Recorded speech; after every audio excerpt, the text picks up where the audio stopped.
반갑습니다, 여러분. 강승입니다. 자, 수능특강 윤리 심화보충 8번째 시간입니다. 여러분들 우리 강의를 통해서 이론과 그 문제에 대해서 충분히 학습을 하셨을 텐데요. 자, 이 심화 주제를 통해서 또 한번 그 만점으로 가는 기반을 다지시기 바라요. 자, 오늘 얘기할 이 8번째 강의에서의 주제는 어떤 사람인지 선생님과 함께 그림 보면서 머릿속으로 각인을 해보도록 할게요. 그림 한번 보실까요? 역시 많이 뜨죠? 자, 보시면은요, 데카르트와 스피노자라는 사람 여러분들 기억나실 거예요. 그러면 이 데카르트와 스피노자라는 17세기에 나타난 근대 학자들 우리는 어떤 사조에 넣습니까? 바로 합리론에 넣어요. 이 합리론의 학자들에게 영향을 준 사람들을 꼽아보자 라고 한다면 우리 앞에서 배웠었던 소크라테스, 플라톤, 아리스토텔레스 짧게 쓰는 점 이해해 주세요. 그렇게 인간의 이성 능력 그것을 통해서 절대적인 진리를 찾고자 했었던 그 흐름을 이어서 합리론 그리고 우리가 독일의 이상주의라고 하는데요. 칸트와 헤겔에게까지 그 이성 중시의 입장은 쭉 이어지게 됩니다. 그래서 이 하나의 덩어리를 여러분들이 그렇게 이해를 해주시면 될 거고요. 그런 이성 중시에는 이런 말들 들어가는 게 여러분들이 이미 숙지를 하셨을 겁니다. 그럼요. 문제가 만들어질 때 이 사람들만 명확히 알면 되는가? 절대 그렇지 않죠. 그와 대립되는 구도인 경험론에 대해서 여러분들 아셔야 돼요. 베이컨, 홉스, 흉이라고 하는 사람들에 대해서 우리가 이미 경험론이라고 학습을 했었고요. 이 감각적 경험의 결과를 강조한 사람들은 그 전에 누가 있었죠? 소피스트. 그리고 그 후를 이어서 에피쿠로스가 나타났죠? 그래서 감각적인 경험론으로 가게 되고요. 그리고 벤담과 밀이라는 공리주의까지 이어집니다. 그리고 이들의 움직임은 현대사상인 실용주의까지 이어지게 돼요. 이 전반적인 맥락을 여러분들 머릿속에 스스로 그리고 친구에게 설명해 줄 수 있을 만큼 이렇게 친숙해지시면 되겠습니다. 이게요, 한 번에 될 거라는 욕심을 버리시고요. 조금씩 계속 반복해 보시면서 이렇게 친숙해지시려는 노력을 하시면 돼요. 자, 그럼 오늘의 주제는요, 선생님이 이쪽의 덩어리로 잡아봤어요. 그래서 합리론자들에 관한 필수 자료 우리가 체크해 볼 거고요. 그리고 기출문제, 선생님이 준비한 문제를 풀어보도록 하는데 그들을 알아야 할 때는 꼭 경험론에 대해서 반드시 숙지해야만 문제가 100% 명확하게 풀린다라는 거 여러분들 말씀드리고 싶어서 대립되는 구도를 보여드렸습니다. 자, 그럼 여러분들 선생님과 필수 자료부터 한번 알아보도록 하죠. 첫 번째 자료 한번 볼게요. 83쪽 스피노자 자료 보겠습니다.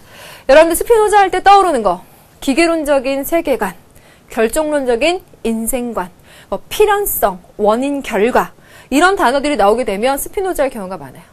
그런데 선생님이 강조하는 거는 키워드를 중심으로 외워버린다고 해서 문제가 풀리는 건 아니에요.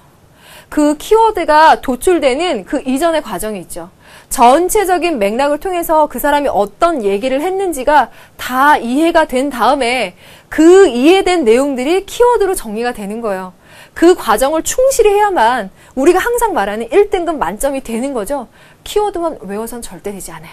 그러니까 지금 앞에서 선생님이 결정론, 기계론, 원인, 결과, 필연적 이런 말을 했지만 이 단어를 주워 담아서 외울 생각보다는 전반적인 맥락을 이해해야 할 생각을 합시다. 자, 씨를 뿌려요. 자, 인간의 능력은 매우 제한적이므로 외부적 원인들의 힘에 의해서 끝없이 압도당한다. 인간의 능력에 대해서 제한적이라고 말하고 있습니다. 이미 스피노자인 걸 아니까 선생님이 연결시켜서 말씀드려보면 스피노자는 인간의 자유의지를 인정합니까? 안 합니까? 인정하지 않아요. 그쵸? 어느 정도 상통하는 부분이 있어요. 따라서 우리는 우리의 외부에 있는 사물들을 우리의 용도에 따라 적합하게 사용할 수 있는 절대적인 능력을 지니고 있지 않다. 그래서 인간들에게 그러한 능력이 있지는 않다라고 역시 똑같은 맥락에서 말하고 있어요. 그렇지만 자신의 이익을 추구하라는 원리가 요구하는 바와 상반되는 것에 직면한다 할지라도 만일 우리가 자신의 의무를 다하였다는 것, 우리가 지니고 있는 능력은 그런 것들을 피할 수 있을 정도에 미치지는 못한다는 것.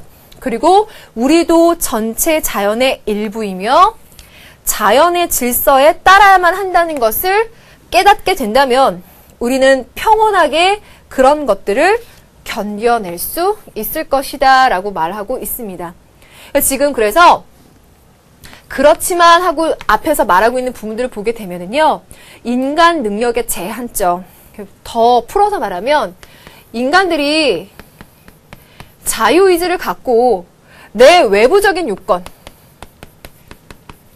이런 것들을 뭐 극복한다거나 뭐 변화시켜 나간다거나 등등의 능력이 있느냐, 그런 능력은 없다. 그러면 인간은 어떻게 살아야 되느냐? 인간들은 자신의 의무를 다하였다는 것, 그리고 내 그런 능력이 또 부족하다는 것, 그러면서도 내가 전체 자연의 일부이기 때문에 그 자연의 질서에 따른다는 것을 인식을 하게 되면 평온하게 견뎌낸다 그랬어요. 그럼 견뎌낸다라고 하는 말 자체가 여러분들 어때요? 운명을 개척한다, 변화시킨다라는 의미보다는 운명에 대해서 순응하려는 관점, 결정론적인 관점에 있다라는 말을 이렇게 유추를 해내시면 돼요.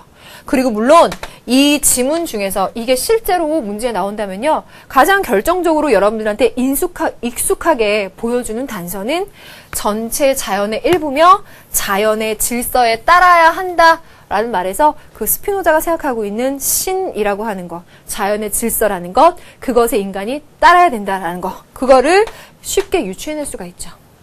또 하나 도움을 드리면 자연의 질서는 어때요? 그 질서는 그야말로 필연적으로 결정되어 있는 거예요. 그래서 원인과 결과라고 하는 인과 법칙이 만들어져 있는 거죠. 그래서 이것을 우리가 어떻게 파악하면 될까요?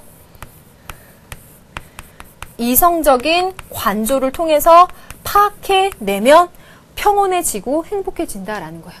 그래서 이 사람은 이성적인 능력을 발휘해서 그 법칙을 따르는 것, 그러한 의미에서 인간의 자유의지가 있다라고 하는 것은 아니다라는 면을 알아내시면 되죠.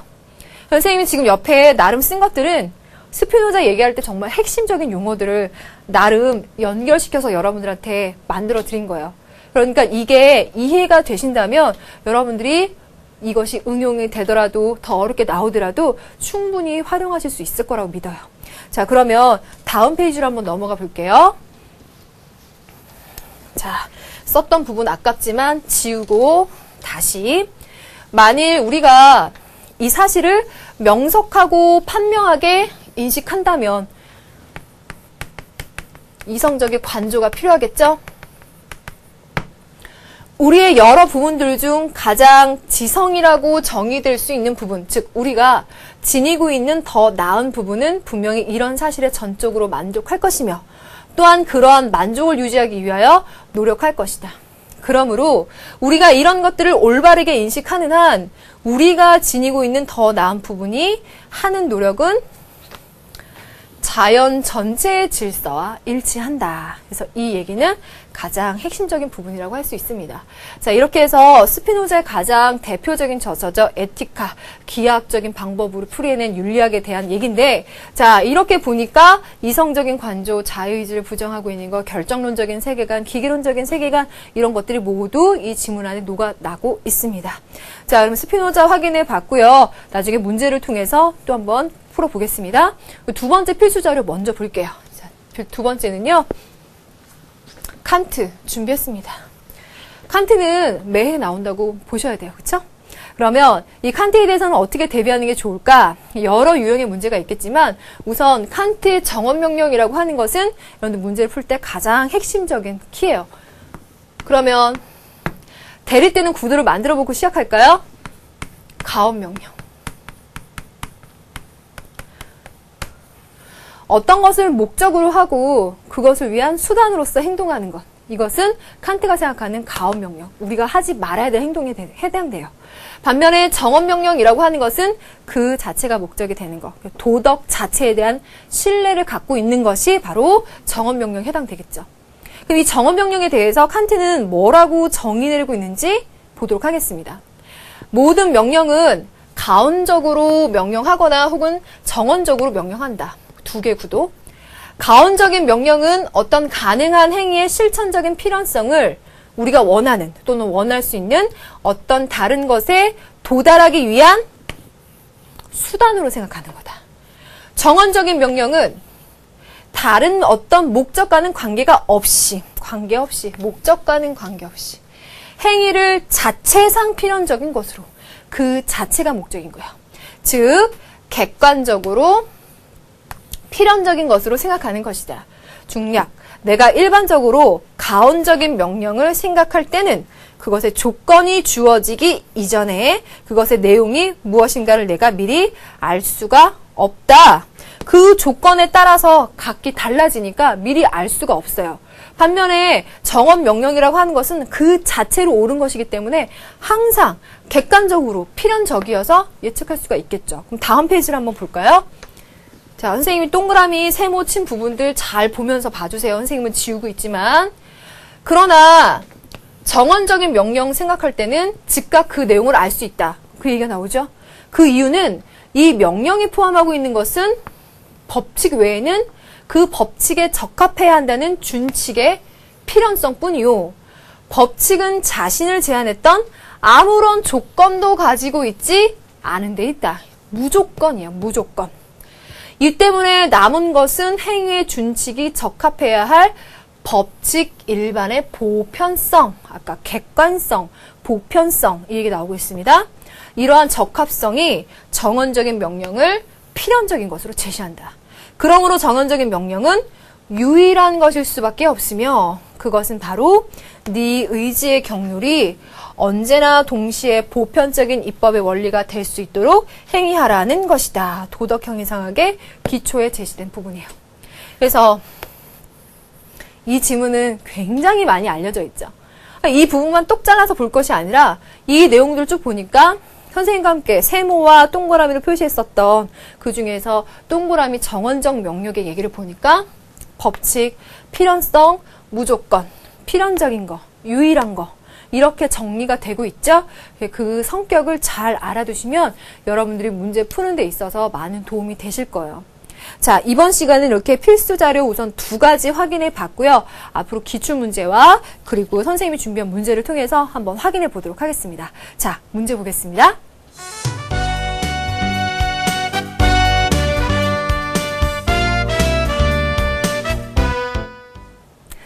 자, 우리 준비한 첫 번째 문제인데요. 따끈따끈한 기출문제부터 확인해 보도록 하겠습니다. 발문, 단서 주나요? 안 줘요. 안 주고 있는 짠 문제예요. 갑을 사상가들에 대한 설명으로 옳은 거.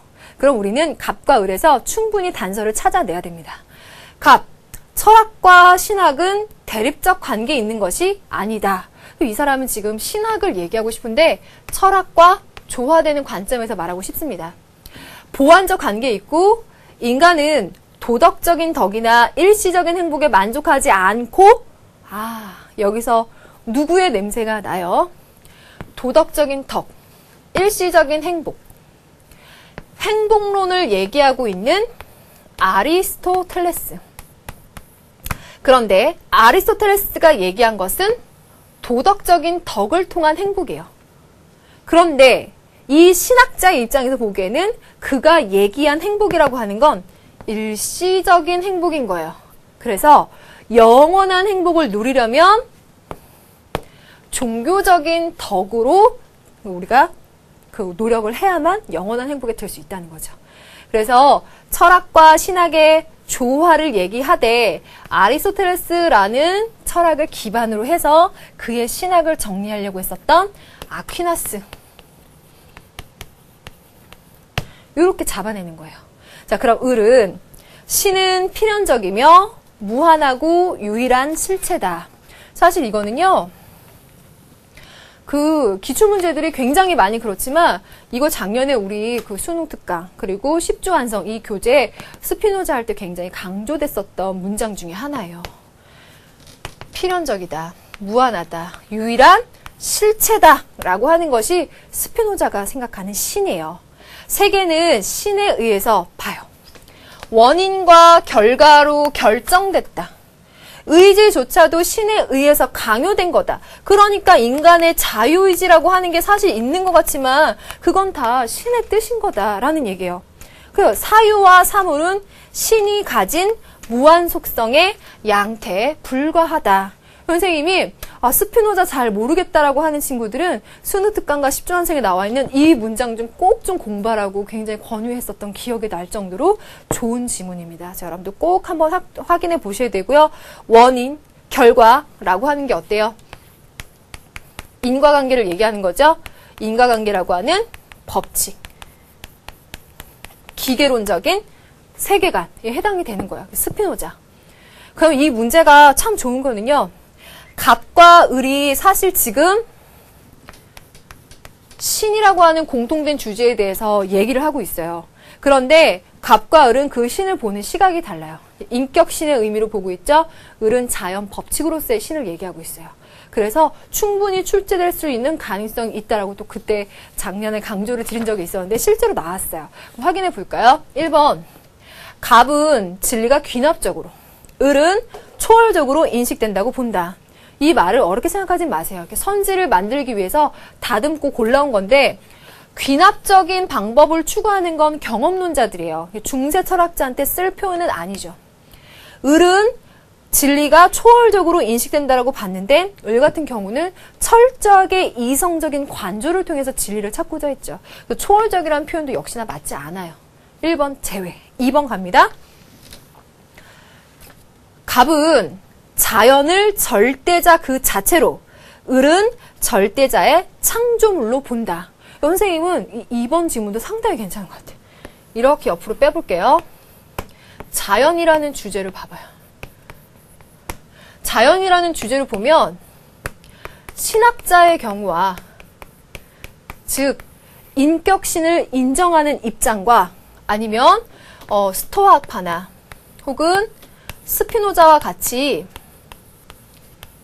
자연 법칙으로서의 신을 생각하는 사람들 간의 입장이 달라요. 신학자 같은 경우에는 자연을 뭐라고 볼까요? 신의 창조물로 봐요. 맞죠? 이해되죠? 신이 창조한 게 자연이에요. 그 모든 것의 창조주가 되는 거죠. 반면에 스토아파나 스피노자가 생각하는 자연이라고 하는 것은 그 신 자체예요. 자연 자체. 어때요? 신, 자연, 로고스, 그리고 인간의 이성. 합일되는 거잖아요. 그래서 지금 2번 선지도 보니까 역시 출제자들은 굉장히 많이 생각하고 고민하고 만들었다는 생각이 드는 게 똑같은 얘기지만 아까 이 지문 자체에서는 신이라는 주제로 엮어낼 수 있고 또 생각해보면 자연이라는 주제로 이렇게 엮어낼 수 있겠구나라는 아이디어가 떠오르더라고요. 이런 의미에서 여러분들 한번 조금 더 시야를 넓혀서 복습해 보시고요. 그럼 3번 가볼게요. 3번 그래서 2번을 지금 보면 자연을 절대자 그 자체로, 을은 절대자의 창조물로 본다라고 했는데 갑 같은 경우가 절대자의 창조물로 자연을 볼 거고 을 같은 경우가 자연 법칙이 곧 신이다라고 보겠죠. 이게 틀렸어요. 그럼 3번 갑니다. 갑은 신의 섭리가 직관으로, 을은 감성으로 파악된다고 본다라고 했는데 이 갑 같은 경우에는요. 이성적인 관조라는 말 표현 써도 되거든요. 그런 이성적인 능력을 발휘하는 거 중요해요. 하지만 신의 은총이라는 거 훨씬 더 중요하죠.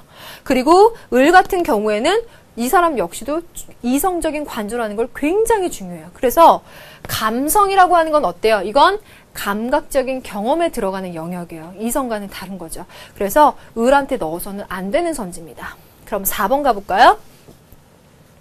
갑은 신이라고 하는 것을 이성적 증명의 대상으로 봤고 을은 관조의 대상으로 본다. 어떻습니까? 아퀴나스가 아우구스티누스에 비해서 신을 이성적으로 증명하고자 했습니다. 라는 거는 계속 나올 거라 그랬죠. 이건 정말 중요해요. 그러니까 이걸 꼭 알고 계셔야 돼요. 그러면 앞부분은 맞았네요. 그럼 뒷부분은 어때요? 관조의 대상으로 봤다. 이성적인 관조를 통해서 자연 법칙, 우주의 필연적인 자연 법칙과 일치가 되는 것. 아까 여기 썼었죠. 조금 옆으로 갈게요. 그 신 자체, 자연 자체, 로고스를 이성적인 관조를 통해서 알아내는 것, 거기에 따르는 것을 이 사람은 필수적인 조건으로 보잖아요. 그러니까 이 4번의 그 풀이된 선지가 이 얘기를 하고 있는 거예요. 그래서 지금 이 문제에서는요, 4번 선지가 맞습니다. 그럼 5번으로 가볼게요. 갑은 신과의 조화를 덕행으로, 을은 신앙으로 이룬다고 본다. 보게 되면은요, 갑 같은 경우는 신의 은총에 따라야 돼요. 하지만 을이 생각하는 신은 신앙, 종교에서 얘기하는 신이라는 것이 아니라 자연 법칙으로서의 신이기 때문에 역시 또 틀리게 됩니다. 그래서 5번 틀렸습니다. 그러면요, 선생님 또 요거 5번 보면서 요런 생각이 들었어요. 또 옆으로 하나 갈게요. 행복이라는 주제요. 사실요, 모든 철학자들이 칸트가 행복 자체를 목적으로 하면 안 된다라고 하긴 했지만, 행복 자체를 추구할 만한 것이 못 된다라고 말하는 사람은 아마 없을 거예요. 행복은 그만큼 인간의 삶에서 중요해요. 철학자들도 그 행복한 방법에 대해서 많이 논하겠죠. 그런데 이 행복이라는 주제를 봤을 때요, 또 지금과 같이 신학자들이 얘기하는 것, 그리고 스토아나 스피노자가 얘기하는 행복의 방법이 또 다를 것 같아요. 그러니까 신학자 같은 경우에는 신에게 귀의하거나 그에게 은총을 받음으로써 행복할 수 있다라고 봐요. 물론 이성의 능력에 대해서 어느 정도 얘기할 수 있겠지만 그거보다는 이것이 더욱 중요한 요소로 말하겠죠. 하지만 스피노자 같은 경우의 행복은 철저히 이성적인 관조를 통한 삶, 혹은 스토아 같은 경우에는 이성적인 금욕을 통해서 행복한 삶을 이룰 수 있다라고 말을 할 거예요. 그래서 이 문제를 보니까 신이라는 주제, 행복이라는 주제, 그리고 자연이라는 주제까지 확장해서 볼 수 있을 것 같습니다. 그래서 선생님이라면 이런 것들을 많이 활용을 해보겠는데, 문제가 지금까지 기출됐었던 그 맥락이 있으니까 이런 정도로 복습하고 응용해 볼 수 있는 요소를 우리가 공부하면 될 것 같아요. 자, 문제 좋았죠? 그러면 다음 문제 한번 보도록 할게요. 이것도 따끈따끈한 기출문제인데, 발문에서 단서, 근대 서양이라고 잡아줬어요. 근대 서양이다 그러면 어디까지 나올지 아실 거예요. 이들에 대한 그 가상의 대화로 옳은 것은, 지금 보니까 머리 스타일이 진짜 근대 서양 시대 머리 스타일이 맞아요. 이런 것들도 자문을 구해서 이렇게 만든다고 하더라고요. 자, 선생님, 어떤 행위가 도덕적으로 옳은 행위입니까? 라고 물어봤어요. 일단 이 선생님이, 나는 언제나 동시에 보편적인 입법의 원리가 될 수 있도록 자신 스스로를 만든 경륜에 따르는 것이 옳은 행위라고 생각합니다. 이건 칸트의 냄새가 너무 많이, 이건 너무 익숙하게 알려진 칸트예요. 그쵸?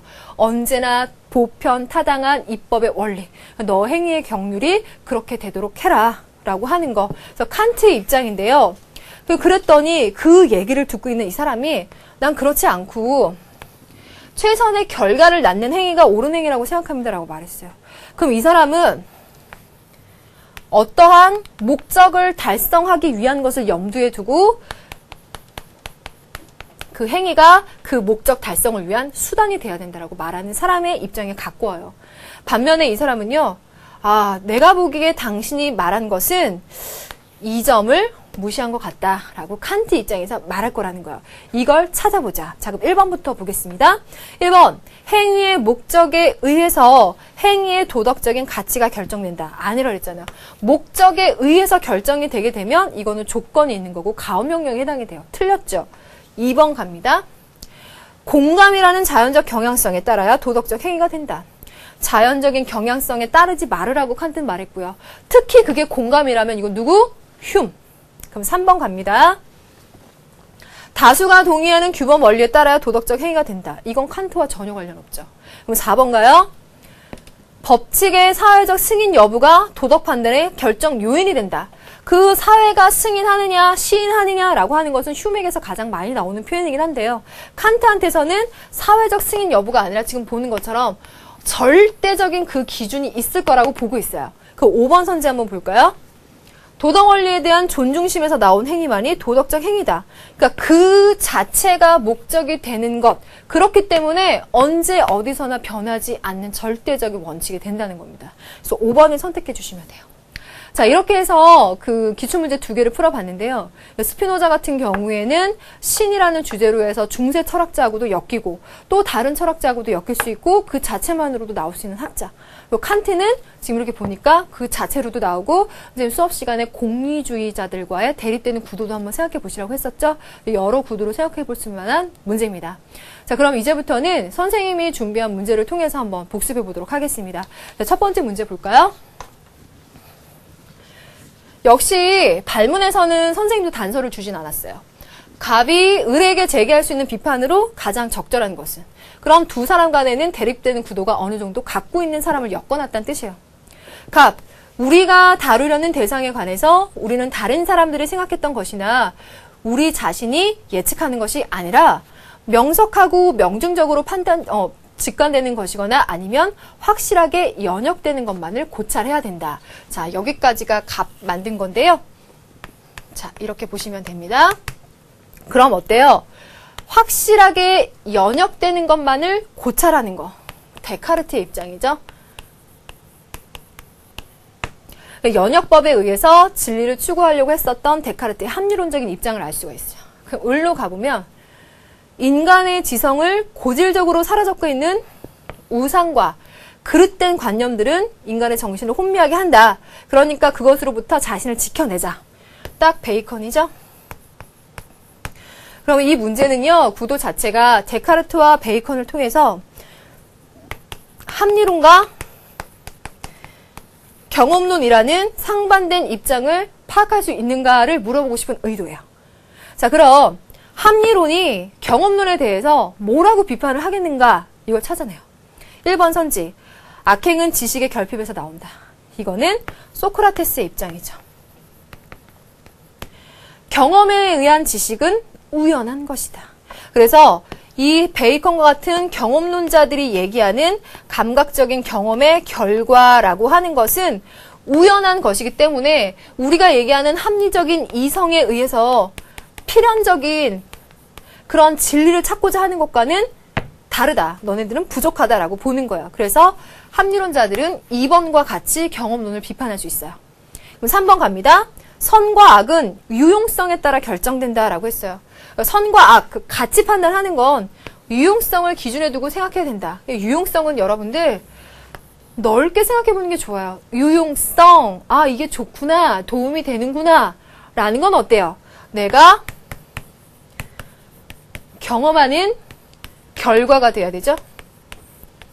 그래서 유용성은 여러분들 대표적으로는 실용주의 생각하는 거 가능해요. 실용주의에다가 경험론에서 생각하는 경험적 결과의 유용성. 예를 들어 쾌락주의라면은 쾌라고 하는 것이 유용한 결과가 되는 거고, 흉이라고 한다면 쾌감이라고 하는 것이 유용한 결과, 공리주의라고 한다면 공리라고 하는 것이 유용한 경험의 결과가 되는 거예요. 그래서 3번과 같은 경우는 경험론에 잘 짝질 수 있는 선지예요. 자, 그러면 4, 5번 가겠습니다. 모든 판단의 기준은 각 개인에게 있다. 갑 같은 경우에는 합리적인 이성에 의해서 진리를 찾고자 하기 때문에 각 개인에게 있다라고 하고 있는 상대주의적인 진리관과 다른 입장으로 가게 되겠죠. 5번, 보편적인 도덕 법칙은 존재하지 않는다. 그럼 역시나 이것도 보편적인 것보다는 각 개인마다 다를 수 있다. 상대주의적인 입장에 들어가는 거니까 다 틀린 게 되겠죠. 그래서 1번에서 의도하는 것들을 여러분들 찾아낼 수 있겠죠. 그래서 데카르트와 베이컨 같은 경우에는 이런 식으로 합리론과 경험론이라고 하는 대표적인 구도로서 문제가 많이 만들어졌었고요. 선생님도 한번 응용을 해봤습니다. 그럼 두 번째 문제 볼게요. 발문에서 역시 단서 안 줬어요. 대신에 지문이 꽤 길죠. 인간의 능력은 매우 제한적이야. 그래서 이렇게 할 수가 없어. 대신에 우리가 자신의 의무 다했다는 거, 그리고 우리 능력은 그런 것에 미치지 못한다는 거, 그래서 인간의 자유의지라고 하는 것은 부정하는 입장이 있다는 거, 그리고 우리도 전체 자연의 일부고 그 자연의 질서에 따라 한다는 걸 깨달으면 우린 평온하게 견뎌낼 수가 있어. 평온하고 행복한 것은 그러한 자연 법칙에 순응하는 거야 라고 얘기하는 입장, 스피노자죠. 우리가 필수 자료에서 본 것을 응용했어요. 그럼 1번 선지부터 보겠습니다. 모든 것은 자연의 영원한 법칙에 따라서 생겨난다. 어때요? 맞네요. 그럼 2번, 자유의지를 발휘하여 자신의 운명을 바꿀 수 있다라고 보는 거 어때요?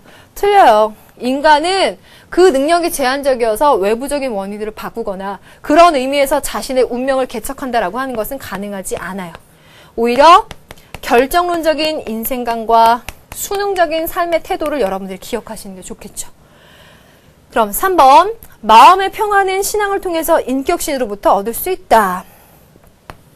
신앙과 인격신을 얘기하는 것은 스피노자가 얘기하는 자연 법칙으로서의 신과는 관련성이 없죠. 4번, 이 개인이 가지고 있는 감정은 도덕 판단의 기준이 될 수 있다. 감정을 얘기하고 있는데요. 감정은 경험의 결과죠. 특히 감정, 주정주의를 얘기하는 것은 휴미고요. 그래서 4번, 합리론을 얘기하고 있는 스피노자하고는 틀려요. 5번, 인간은 자연에 대해서 알아낸 지식을 통해서 자연을 지배할 수 있다. 자연과학적 지식을 통해서 자연을 지배하는 걸 얘기하는 건 베이컨의 입장에 가깝겠죠. 그래서 이 부분 보면서 여러분들이 베이컨이 잘 생각이 났으면 좋겠어요. 그리고 그래서 자연이라는, 지금 보니까 자연에 대해서 알아낸 지식이라고 하면 여러분 혹시 혹할지도 몰라요. 자연의 법칙을 알아낸다. 우주 자연의 필연적인 인과 법칙을 알아낸다. 라고 하면은 스피노자와 관련성이 있지 않을까라고 했을지 모르겠는데 틀린 이유가 여기 있잖아. 어디? 자연을 지배한다? 아니지. 스피노자는 우주 자연의 법칙에 따르는 거야. 지배하는 것과 따르는 것은 다르죠. 그래서 5번 틀린 거야. 이건 베이컨 입장 같은 것에 넣어주는 게 좋아요. 어때요? 좀 활용이 되세요? 그래서 문제 2번까지 풀어봤고요. 그럼 스피노자 문제 풀어봤으니까 다음 문제 볼게요. 3번. 다음 밑줄 친 부분의 의미에 대한 해석으로 옳은 것은 라고 해서 칸트 문제 만들어봤어요. 그래서 정언적인 명령이라고 하는 거는 목적과 관계가 없다. 무조건인 거야.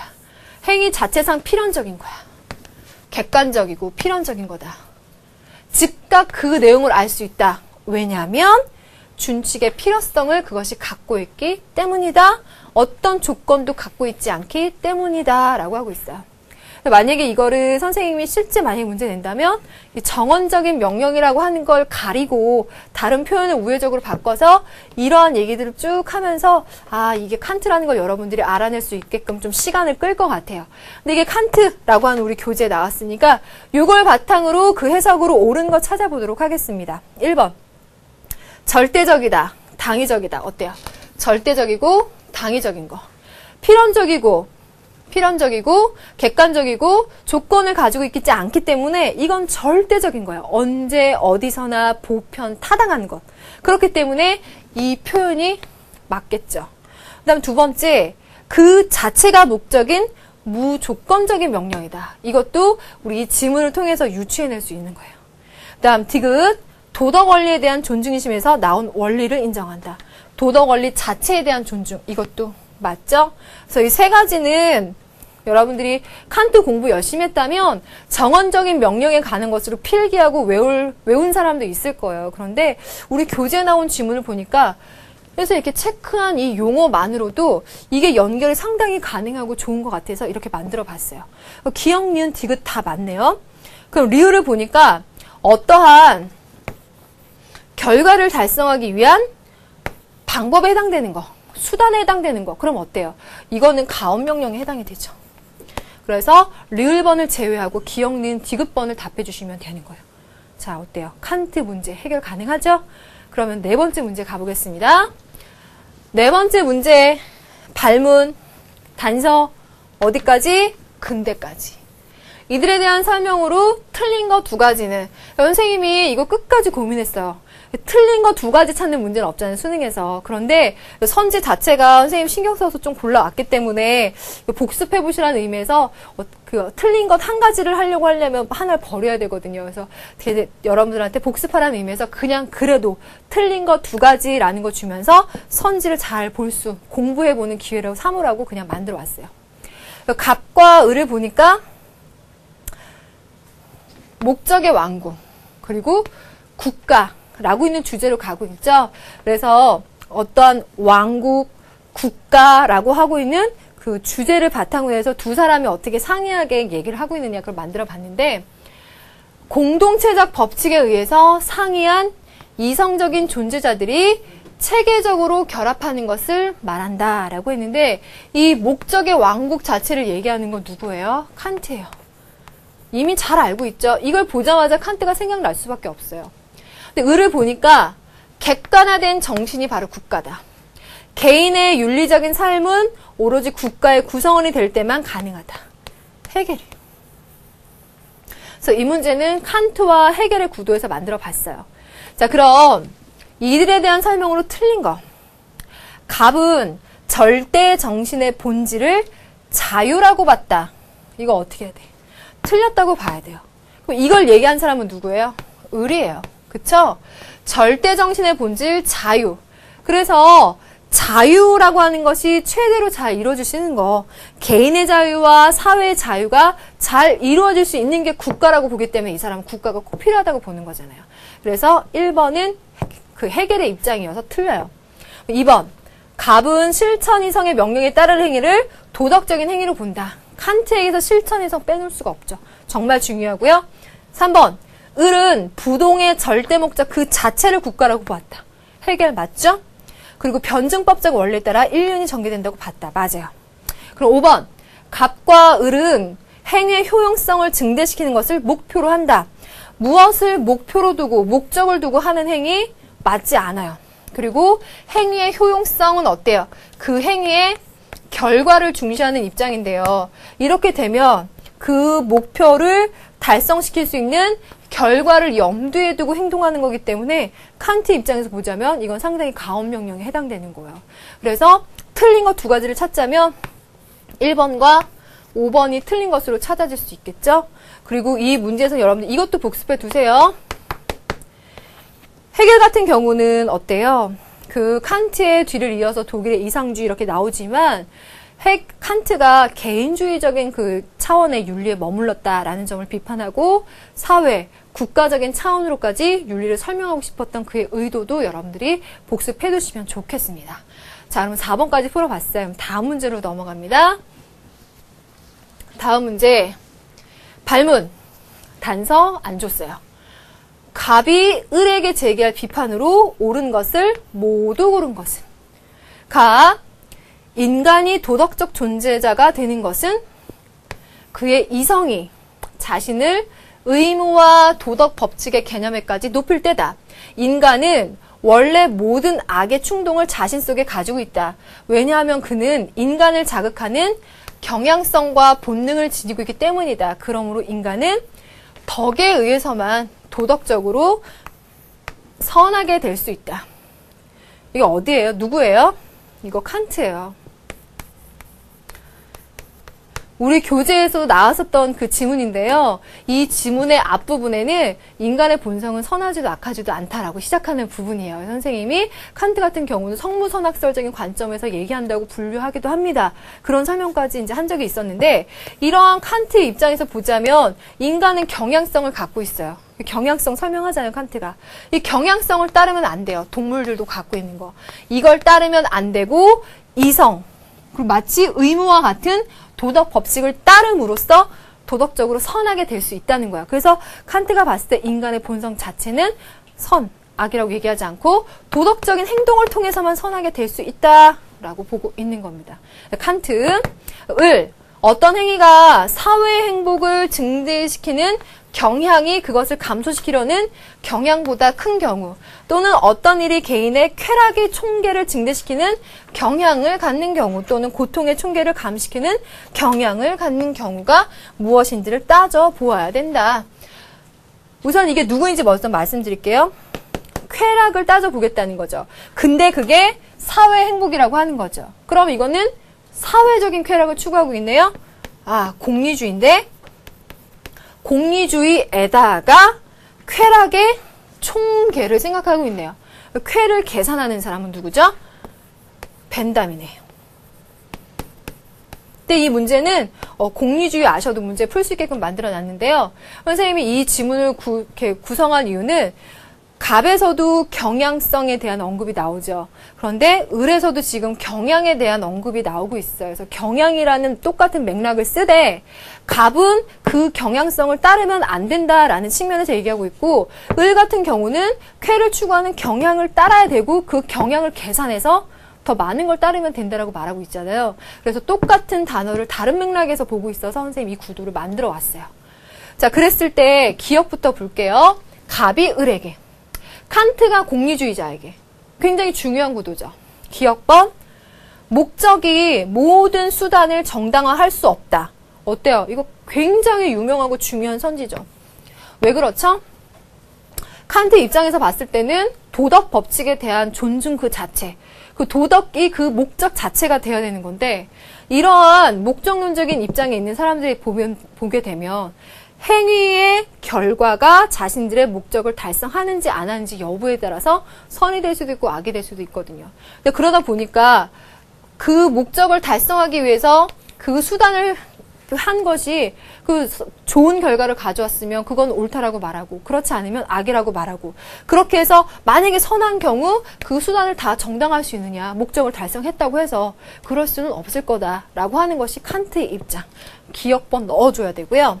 니은번, 삶의 구체적인 문제에 적용시키기 어렵다라고 하는 거는 오히려 칸트가 비판받는 선지에 가까워요.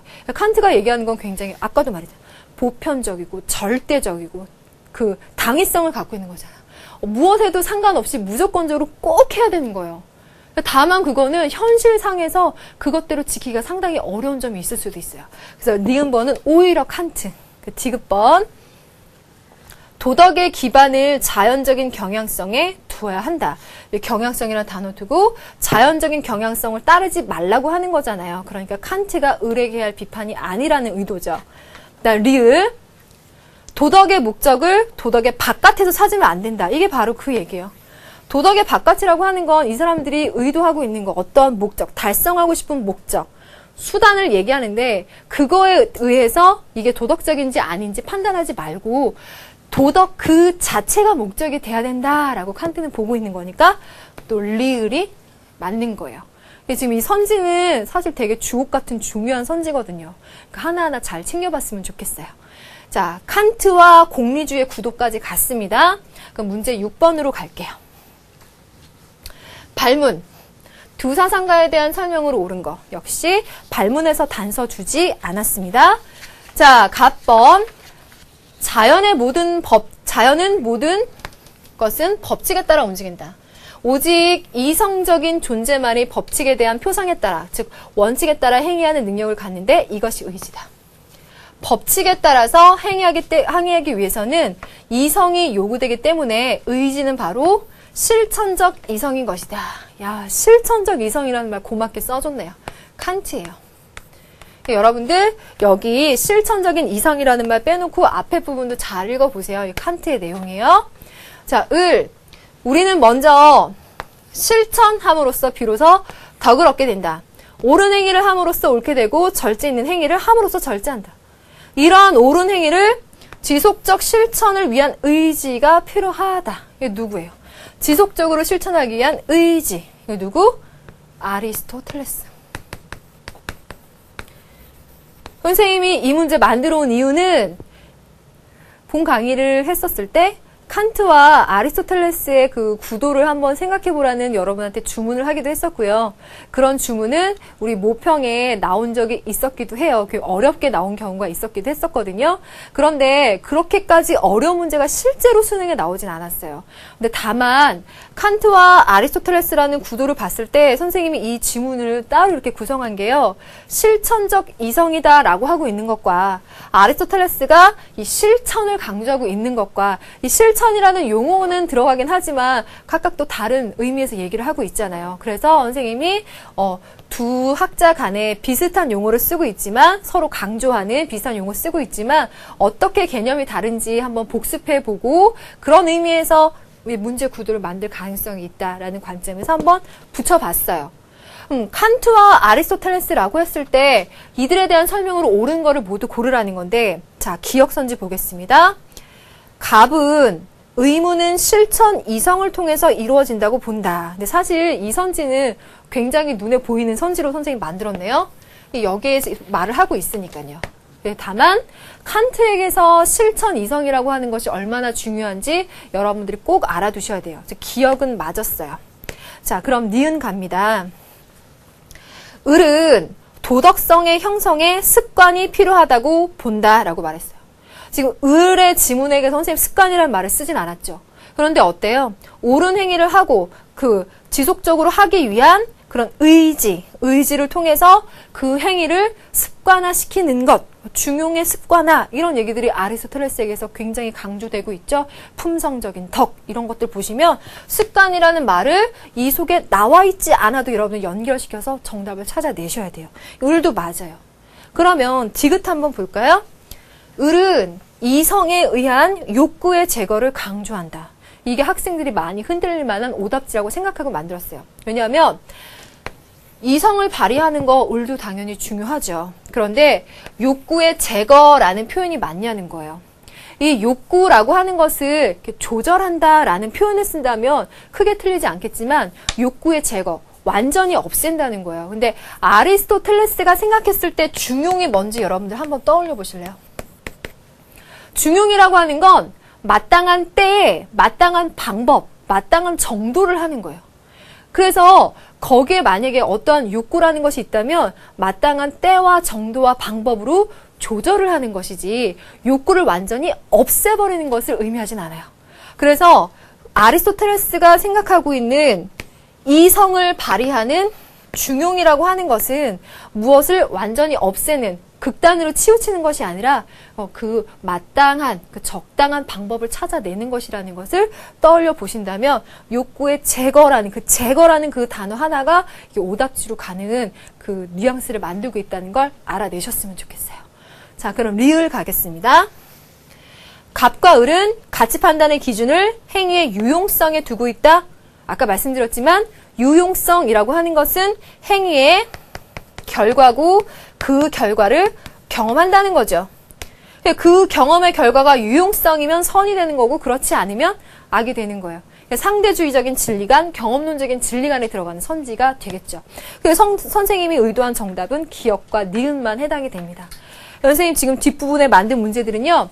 칸트와 헤겔 구도, 칸트와 공리주의 구도, 칸트와 아리스토텔레스 구도라고 해서 칸트를 가운데 놓고 다른 사람들과 계속 붙여보면서 문제를 만들어 본 거예요. 여러분들이 많은 훈련이 됐으면 좋겠습니다.